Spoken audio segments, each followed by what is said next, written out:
Hi, and welcome to the BookishStitcher podcast. My name is Jeanette. You can find me on Ravelry, Instagram, and Goodreads as BookishStitcher, all one word. I hope you've had a lovely week since I last recorded. This is feels kind of funny because my laptop is it's where I normally record from, and it's currently on the fritz. When you try to turn it on, and it's just a black screen, that's not very good. And that's where I've always recorded. But our laptop is 6 or 7 years old, and it's the only computer we have, so I kind of am not drastically surprised. So my husband is kindly letting me borrow his phone to record on, so I can't see anything but this little phone dot right now, and I hope that I'm looking in the right place, and it just feels very weird to be staring at the back of a phone recording. So yeah, but his phone is a couple years old, so it's newer than our laptop, so hopefully the picture will be better. I feel really bad that it's been blurry recently. It's probably because our computer was about to die, so what do you do? But yeah, it's been great here. It's been up and down here. It was great. We had Halloween last Monday, and my kids loved that. They both were dressed up. My daughter was Rainbow Dash from My Little Ponies, and my son was a skeleton. And my daughter was so funny because normally, this is the first year where she's been into the trick-or-treating. Because normally we'll take my son around and he will decide, okay, I'm done, and we'll go home. And he's not a hardcore, get all the candy person. He's get some, go around, he's tired, he wants to go home. My daughter did not want to quit, and we were out for much longer than normal. And it was so funny too because she would hold up the bag and say trick or treat, and if the person gave her one piece, she was like, please, can I have some more? And it reminded me of Oliver Twist, please sir, can I have some more? It was just very funny to see her, getting very into it. Everybody laughed and thought she was just the cutest thing.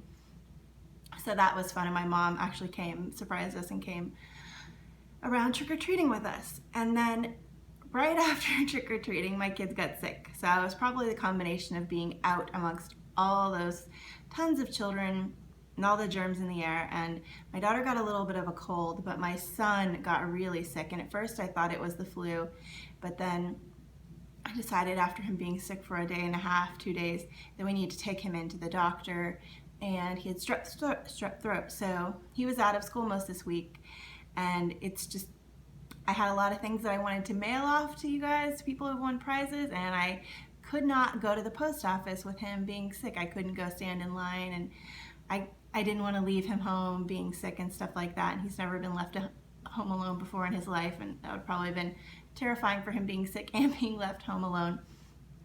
But yeah, so that was fun. And then since I'd had such a rough week with the kids being sick and kind of all cooped in the house, some of my friends normally meet every first Saturday of the month to knit.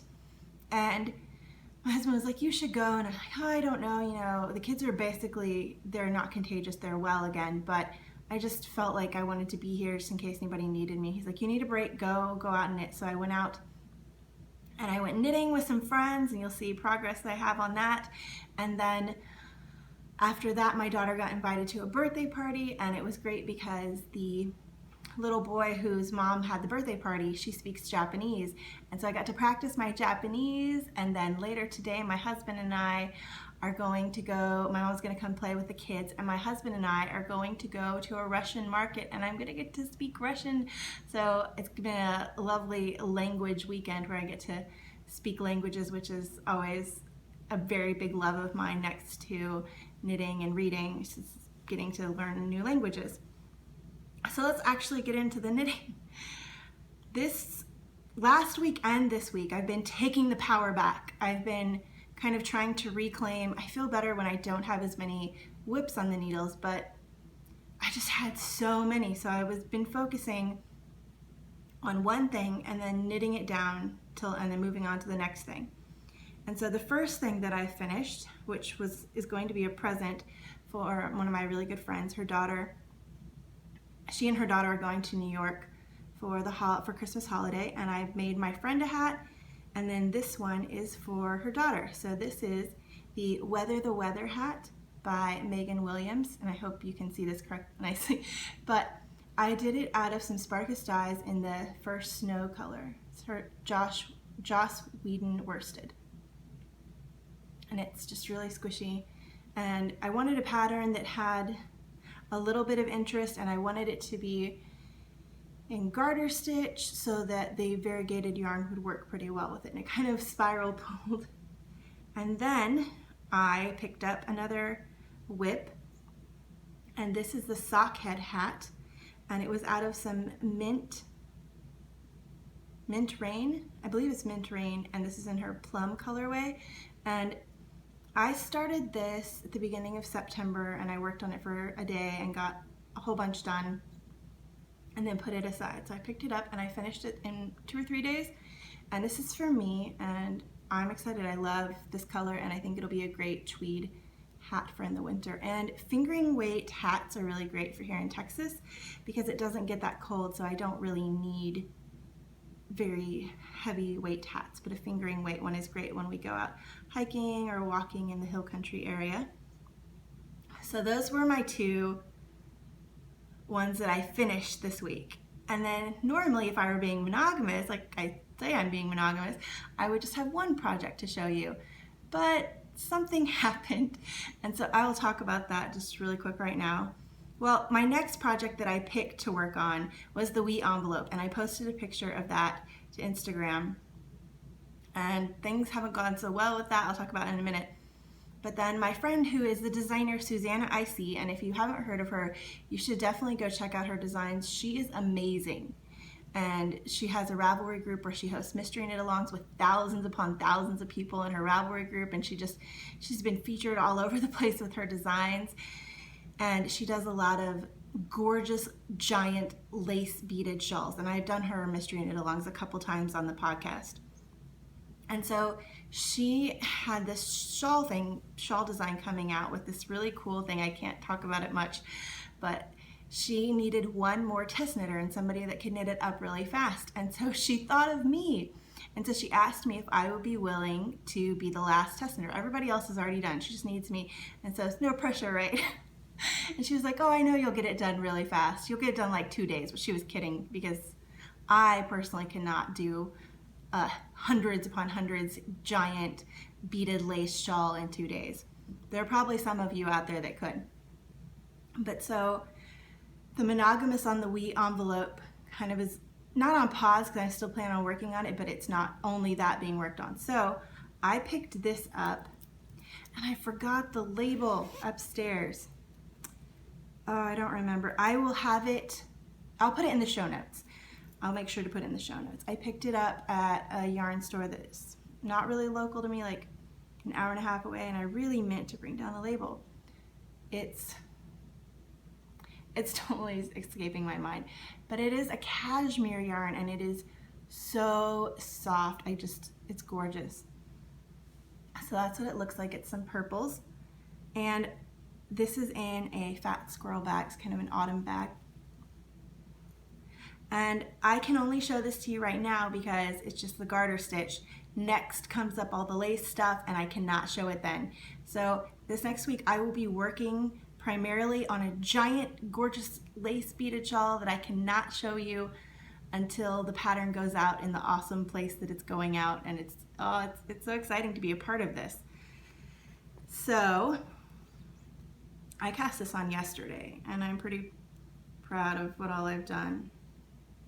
But yeah, that's how much I've done so far. And this yarn is so squishy, and I like the variegated for the garter stitch sections. And then what I'm going to do for the lace, because I don't want to do the lace and garters in a variegated yarn, is I have these cakes right here from the Loopy U, and the Loopy U has a solid series, and they have these little kits that you can get. I'm not sure if they still have them, but they did, called baby cakes.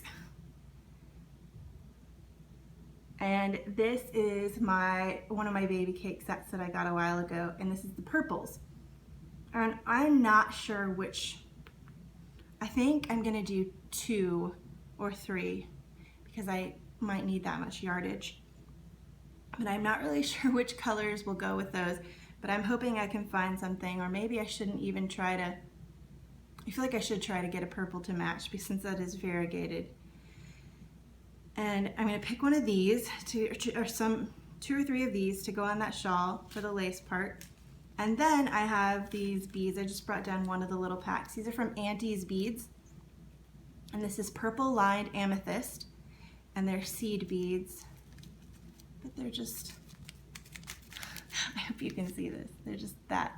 They're very pretty. And so yeah, I am going to be trying to knit in as short amount of time as possible. I might be able to do it in a week, I might not. If I did it in a week, I would be amazed at myself because my knitting mojo has not been great for the past, it's getting better, but for the past couple months it's not been good at all. And so yeah, this time last year I knit an entire featherweight cardigan, which was even more yardage than this, in under 28 days. So I can do it, just see if I'm in the right headspace. I'm just having some coffee. I kind of made my own pumpkin spice latte. I was almost gonna have some of the rain tea that my friend A Simple Motif Erica gave me because it was raining earlier, but it stopped raining. So I don't get to wax poetic about the rain. Another really weird thing about recording on the phone is I have no idea the time. Normally when I'm recording on the computer, I can gauge it and kind of keep it at about 30 minutes, which is what I like. But it could be 10 minutes, it could be an hour. Hopefully it's more towards the 10 minutes than the hour.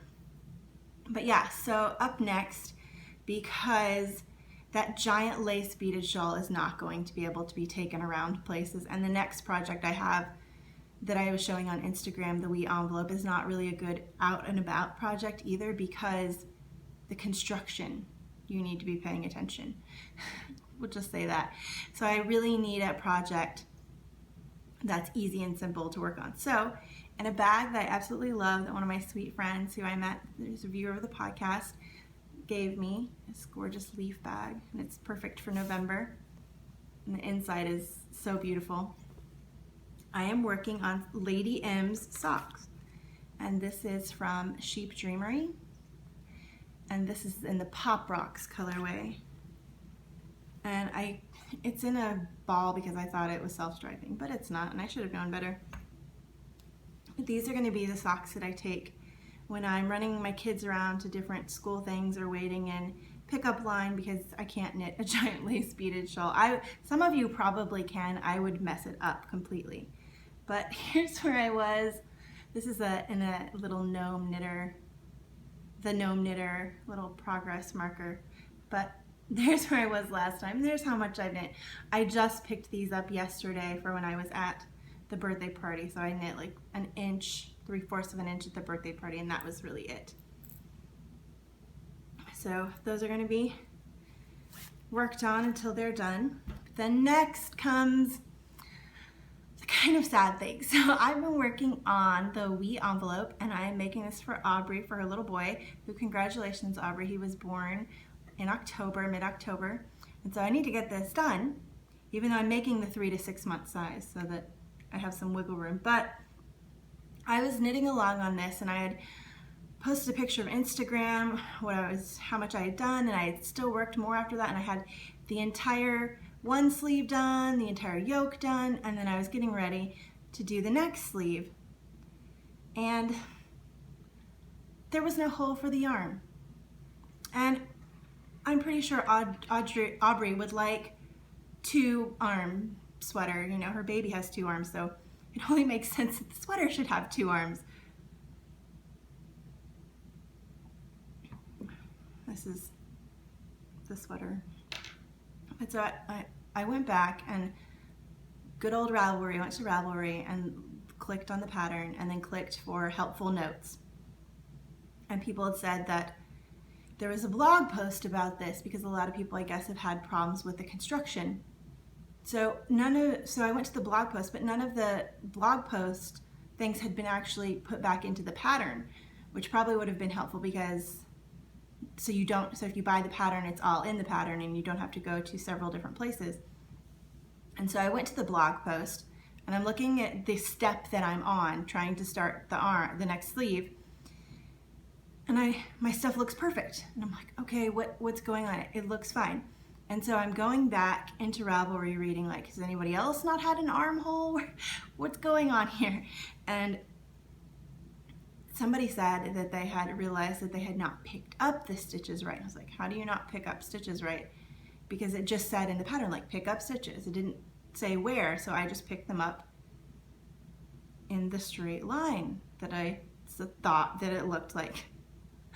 So I scroll back in the blog post to where it shows you, talks about that step of picking up stitches, and it was picked up in a completely different way than is what intuitively, I guess to most knitters, because a lot of people had this problem, is picked up in a completely different way, very not intuitive to me. And I went back and I said, was this in the pattern? And I just completely missed it, because this is like it needed more. So I went and I looked at the pattern, and there was no like pick up stitches in this spot, or a diagram that had a very close-up drawing of where, which I think would have helped, because I love doing unique construction things, kind of. It's hard for me to trust, not that the pattern designer knows what they're doing, but that my brain is going to exactly sync up with how their brain works. And in this case, I guess it didn't, and it didn't with a lot. And so I had to rip back 41 garter rows, which is garter ridges, not rows. 41 garter ridges, which is 82 rows of knitting. 82 rows. And really,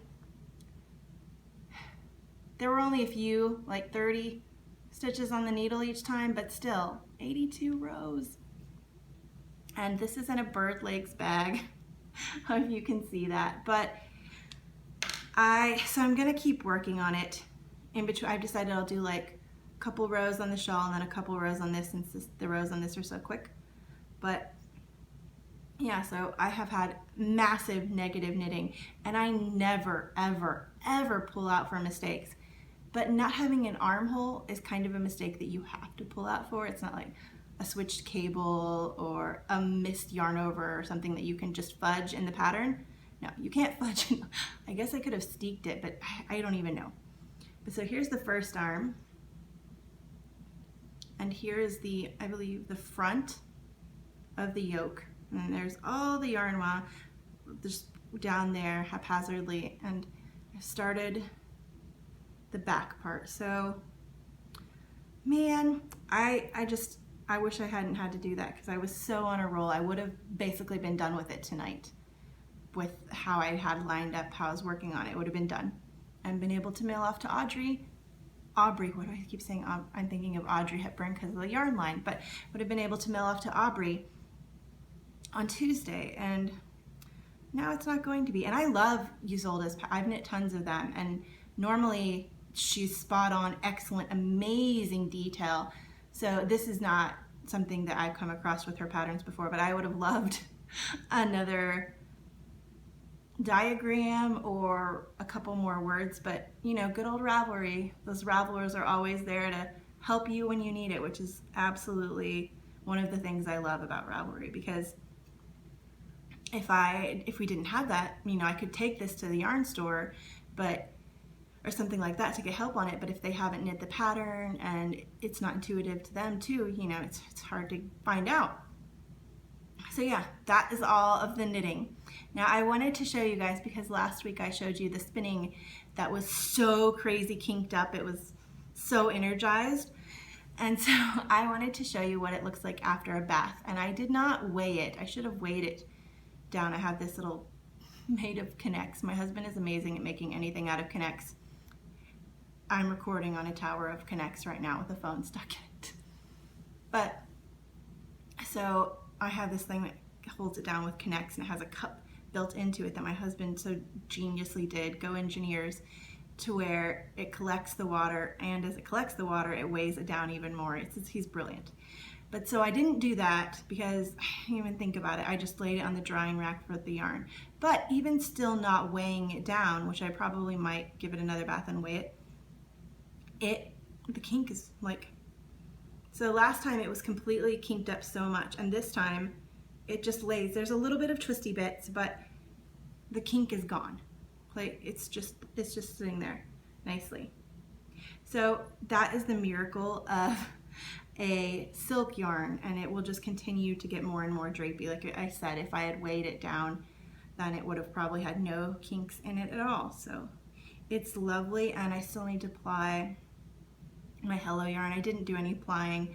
I just have one ply thing left, one bobbin, one cake left to ply from Spinzilla, and then I'll be done with that. But yeah, so I just wanted to show you guys, because I know a lot of people thought it was really funny that the yarn was so energized. And then for group news, we have we have a group on Ravelry. If you search the group tabs under BookishStitcher podcast, and we had a couple things that have ended. I didn't clock the threads because if people still want to show their items, I didn't want to lock them out of that. So I just am going to draw. I haven't drawn yet because I don't have the computer. Then it doesn't work. I don't know how I'm going to get by with not having a computer and not being able to afford one for a while, but you know, we always, you know, just life keeps going on. But so I will draw for that, and I will tag. I guess I can do it on the iPad. My husband has an iPad for work that I may be able to borrow. But I will tag the winners. I'm going to draw one winner for the tweed cowl that we had going, and you'll get a special custom made skein of tweed from me to you, and you can kind of tell me what kind of colors you like, and so it'll be just for you, and I will name it after you, and I'll tag the winner for that. And then the winner for the Justina Lorikowska knit along will get this lovely skein of Morningside Road fiber, and it's a superwash merino, 434 yards in the wine and blues color, and it's a single, so I'll draw for the winner for that from the Justina Lorikowska. And so what we have coming up in the group is, right now I haven't opened a thread for it because not having the computer to write on is kind of hard to open threads and stuff like that, but we have the Sparkle Cowl going on, and it's going to go from November to December, and I have my yarn upstairs that I'm going to cast on for that as soon as I get some of this other stuff done. And I think I know my pattern. I think I'm going to do a Hilary Smith Calais pattern, and because I've done one of hers, I did her Star Shower and I like that, and I've seen some other ones that I liked. And then we also have our new short story read along for November in there. You can go check out if you want to. And then I wanted to tell everyone a big thank you for coming and helping support the Open Skies yarn update that I did this week. It was very sweet of you guys, and thank you to everyone who came out. And I will be dyeing up some more to put in the shop because I know a couple people contacted me about colorways that they weren't able to get, and so that will go up there. And next weekend I'm going to the Kid and You Fiber Fest. It's a very small local one, about 30 minutes away. I'm going to go with some friends, and I'm going to pick up a prize for you guys from there because I love getting things from festivals to do as a prize thing. And so I was thinking about what would the prompt for this be, and I think I'm going to have it be, since I've had such a language loving weekend, I think I'm going to have the prompt be this question of, do you speak any other languages? And you don't have to be fluent. I'm not fluent in anything but English, and some days English not even.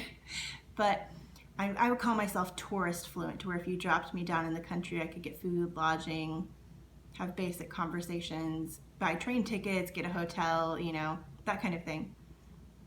But, you know, do you know any other languages? Put that there. Or what's a language that you've always kind of wanted to learn? And if you're like, I hate other languages, I don't ever want to learn anything, then I guess you could put that too. But yeah, I just thought that would be fun to kind of see what other languages people do know. And like I said, you don't have to be fluent. Or what's ones that people have been wanting to learn. So that will be the prompt for the giveaway, and I will show it next week when I get it. But it'll be something wonderful because I like to get stuff for you guys. That's a big reason why I love the podcast. Is I love mailing people little surprise packages, and I love when people contact me and say, I won, it's my first time ever winning anything. That's just the best feeling. So yay. And then yeah, I think that's all the group news. And for the yarn, I wanted to tell you guys that Ravelry, the gods of Ravelry, have finally fixed the link. The link for my yarn wasn't working. I couldn't enter my yarns on Ravelry. It was completely broken. Whenever I would try, to start the Open Skies Yarn Company yarn line, Bob would appear with his little face and it would say, uh-oh, your link is broken, or this isn't working. And it had been broken for like a while, but I know that Casey gets so many things that he has to do, and he's amazing all he does, but it finally is fixed. And so I've been working on adding in the yarn line, the Open Skies yarn, and I think I have 8 different bases. Wow. And so I've been working on adding those in, and so when you have your yarns, you'll be able to tag Open Skies and look at the different yarns that people have done. And I've already come up with the idea for my Winter Skies color, and it's gorgeous, and I'm so excited to get it dyed up on a couple different bases. And my husband was asking me, he had seen different sock blanks and stuff like that I had, and he said, can I hand paint some sock blanks and you could sell them in the Etsy store? I was like, yes. And you guys are going to be in for such a treat because he's amazing. You know, Mary Poppins, Bert from Mary Poppins, the sidewalk chalk artist, has nothing on my husband. My husband is just, he's very great at art stuff. When we were dating, we used to have a date of going out to a lake, and we'd bring our sketchbooks and we would sketch and have a picnic. It was just so much fun, and he's amazing. So he's gonna hand paint one of those, and he's gonna do one for me first. So I'm really excited. I was telling him all the things I would like painted onto my sock blank. But there'll probably only be a couple of those, and so look for that probably end of November, beginning of December in the shop. Yeah, and that's all of that stuff. Then I had a tiny bit of enabling I wanted to show. I had talked about that there was the yarn crawl here, and it was over 10 days or 2 weeks, I think 2 weeks, and there were 19 different shops included in the yarn crawl. I did not get to go to all 19, which is probably good. I only was able to go to 5 of them, and I have this thing where I have to buy something from the store, even if it's like a set of needles, because I feel really bad if I don't. It's just always been a thing with me, which I wish I didn't have that, because then you could just go into different stores and you wouldn't have to worry about it. Maybe someday I'll outgrow that. But so I got something in each of the 5 shops I went to. One of them I actually got a couple things, but I'll show those. So I got this from Yarnivore, which is a local to me, and it's Lazy Cat yarn, her elemental, and she has amazing prices on her yarns. And this is in the Feeling Groovy, na na na na na na, feeling groovy. Hello lamppost, what you knowin'? You put something to music and it will never leave my brain. My husband is amazed. Like, I can hear a song once and I know it 5 years later. It comes on the radio and I know all the words. Even if it's in a different language, as long as I know that language. I was singing Russian folk songs to my daughter in the grocery store earlier today, so I could sing you the entire Feeling Groovy song, but I won't, because that was probably too much already. And then the next store that I went to was Yarn Barn, which my friend Enid runs. And I had to get a skein from Lonestar Arts. She had a trunk show there, and she's a friend of mine who's so sweet. And we've been hoping, I was hoping to like one day get to go and dye some yarn with her, but we haven't been able to do that yet, but hopefully sometime. And this colorway just screamed hat to me. I could take some more coffee. It is Lonestar Arts from Amanda, and it is in the Vintage Photograph colorway. And this is her DK base. And it's a cashmere DK base. I went with this one because the DK bases and stuff like that are often cheaper than fingering weight, and I knew I wanted to get 2 skeins at this store. So this is going to be a fun hat with all the speckles and just beautifulness, so I'm excited. And then my friend Amanda is the friend who dyes. My friend Enid, who owns the Yarn Barn, I bought yarn from her before, but her husband actually has a yarn line that he dyes, and I had never gotten to support his yarn line yet, and I really wanted to, because I really love to, I think supporting friends is a good idea always. And so I got one of his skeins that he had dyed, and they were actually running a sale because this was like the featured yarn from their store for the yarn crawl, so I believe it was 25% off. And it's gorgeous. Their yarn is the Barn Owl yarns, and it's a single, silky single ply, 70% superwash merino, 30% silk, 400 yards. And I got the colorway Rosewood. I thought I had Heartwood, but it's Rosewood. So it's similar looking to their, I was talking with some friends about colors at the knitting thing, but yeah, Rosewood. And so I think that, I don't know what that will be. Oh, it could be a shawl, and I could have a silky single, maybe in a solid color for a lace border. Okay, I'm thinking in my head. But yeah, so that was the ones that I got from those stores, and I'll show the next one maybe next week, or maybe not because of the kid in you. But yeah, so that is all of the knitting and yarny part of the podcast. And now for the book part. So the book I'm reviewing this week, I had been on my to-read list for a while, but then I got a late night text from one of my friends, Dina Spins, and I were texting late one night, and she asked me if I'd read The Nightingale by Kristen, and she was saying how much she was loving it and couldn't put it down. And this had been on my list for a while, but her saying that moved it up in the queue. I hope you can see that. I can see where the camera is, but I just don't know if it's aimed right and such. But oh, and I wanted to say on Goodreads, you can do a reading challenge for the year, and I originally had set my goal of to read 100 books in a year, and I wouldn't have made that, I don't think. But then I set it to 75, and I reached it at the end of October. So I have 76 books that I've read so far this year, and that I'm excited to have met my goal. Maybe next year I'll shoot for 100. But this is The Nightingale by Kristen, and the reason why I put off reading it originally is because I needed a break, and I probably still do, from World War II stories. And so this book takes place, World War II, in France, and it's a story of two sisters. And the two sisters, their father was actually in World War I, and when he came back from it, he was really changed. And then their mother died, and he just couldn't handle raising them. So he kind of farmed off their adolescence on some other people to raise them. And so the two sisters went different ways. The older sister got married, had a child with this man, and she kind of went off to lead this quiet life. And then the younger sister, she kept going. She was kicked out from boarding school to boarding school, and her father kept trying to send her to these other places, and she's just very passionate and very much a rebel. So when the war starts, she gets it into her head that she really wants to help. She wants to do something for the war effort, and then her father sends her out of the city to go live with her sister to try to keep her safe. And the sister's just trying to live this quiet little life to just get through the war, basically. Her husband's gone fighting, and a German has come to billet in their house, and so she's just trying to hold it all together and keep her daughter alive because there wasn't food to eat and all these things.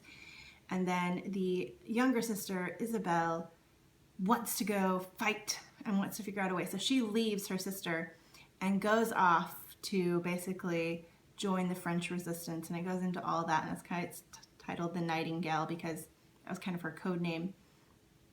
And the book does do flashbacks it starts off several years after the events that occurred in the book, and then it flashes back to them. And it was very good, and I listened to the audiobook, and I enjoyed that thoroughly. I would recommend that if you're getting towards the last half of this book, listen to it by yourself, away from people, because I often like to listen to the audio, like if my kids are in swim lessons or if my daughter's doing one of her things, I like to knit and listen to my audiobook. And so my daughter had gymnastics one morning, and I was sitting there, the group of moms all watching their kids, sitting there knitting and listening to my audiobook, and a part came up and I'm just sobbing. And I'm trying not to loud sob, but I'm crying, and people are staring at me, which is feeling really weird. I'm trying to be sad audiobook. No, and they didn't get it. So it felt really weird. So I kept tearing up at this. And so don't listen to the latter half while you are in the presence of other people. But this book is amazing. And there's just so many good books about World War II to read, but they're also heartbreaking, which I do believe that it's important to know our history. I do believe this very, very much so. It's important to know history, even if it's fictionalized accounts, because if you don't know your history, you can't avoid repeating it over and over again and making the same mistakes. So this is The Nightingale by Kristen Hanna. And if you've had it on your to be read list but you haven't read it yet, I highly recommend moving it up to your queue. And if you have an Audible account or a library that has the listening where you can get audiobooks, and the audiobook for this was wonderful. I don't remember who the narrator was, but it was the one from Audible. And so yeah, that is everything I have this week that I can think of. But if you won a prize from me last week or the weeks before, I will be getting them mailed off this week, provided that none of my children get sick again, which fingers crossed for me that doesn't happen, because I need to be able to get out of the house and do stuff. So yeah, until next week, I hope you have a great week and that you get to do all the things you love. Okay, bye guys.